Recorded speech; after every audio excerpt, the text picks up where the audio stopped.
My property management company stole $17,000 from me and they got away scot-free. So this is when I first bought my first apartment complex back in 2018. I had always read that you want to hire a property management company so you can continue growing and scaling the business and not get tied up with the day-to-day activities of managing a property. I interviewed several property management companies and ended up picking the one that was a younger, newer company with 2 younger women running the show. These 2 women had actually worked for a previous property management company that was the property management company managing that exact same apartment complex for the previous owner. Therefore, they had experience with the property, they knew some of the tenants already, and they knew the maintenance man. I thought since they were young and hungry and they were trying to grow the property management company, that they would work harder. And since I would be the biggest property under their portfolio, they would give my asset more attention and more details. Now, they weren't completely new. They both had worked for another property management company for over 5 years, and they already had 40 single-family homes that they were property managing under the belt when I first reached out to them. So given all that information that they were a smaller company, they were hungry to grow, and they already knew a lot about the property that I was buying, I thought it would be a no-brainer to hire this property management company. Man, was I wrong.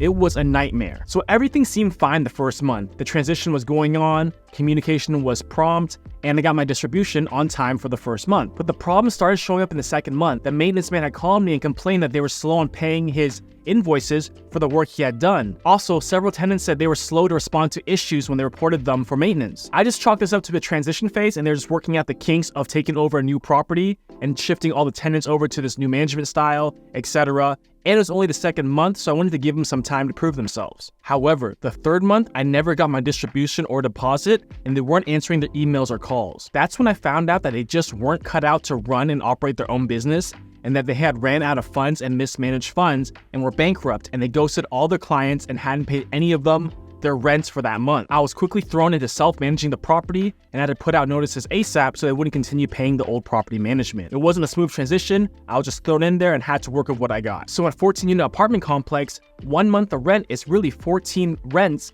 being paid and 14 security deposits. That's how it ended up being just over $17,000. Eventually, one of their other clients had gotten a hold of me, and he had over 20 single-family homes being managed by that same company, and he told me he was out over $20,000. Since to be a property manager in Texas, you have to work under a licensed real estate broker. So I decided to go after their broker that had signed off for their property management company. After months of talks and finally getting to an arbitration table with the Texas Association of Realtors, I only ended up walking away with $1,000 settlement. And the reason I got so little money is because the broker was an older gentleman that was already ready to retire. And since this was through a Texas Association of Realtors, not the actual Texas court for the arbitration, the most punishment they could give him is to revoke his realtor license, which he was ready to retire and hang up anyways if he had to pay any more money. So all I could do was just settle for the $1,000 he was willing to pay. I really had no room in the negotiations, and I just took what I could get, at least to get some money back, even though it was nowhere close to the amount I was owed. So you may be thinking, why didn't I just sue them? Well, it's because if they're bankrupt and broke and they have no money, there's no point in suing them. I had talked to multiple lawyers,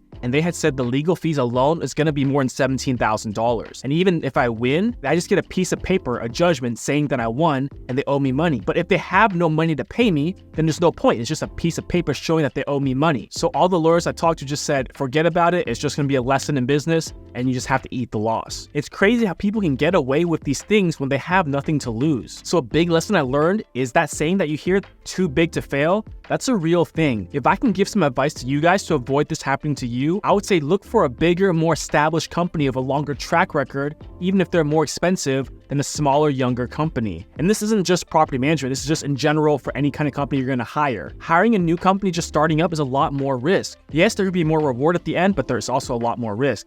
And if you wanna go this route, at least ask to see their financials, ask to see their bank statements of their own money, not other people's money, so you know they have reserves to operate and run their business. So fast forward now, there was a lot of blood, sweat, and tears the first couple years I was managing the property, as I had to turn over the tenant base, as there was a lot of bad tenants from the previous owner, and then I could put new ones in that I had screened properly. But fast forward to now, 5 years later, I've still been self-managing the property, and thanks to technology and internet, it's been pretty smooth to run it. And I just hope this story helps someone else avoid making the same mistake and losing money like I did. I want to share my losses so you guys cannot make the same mistakes.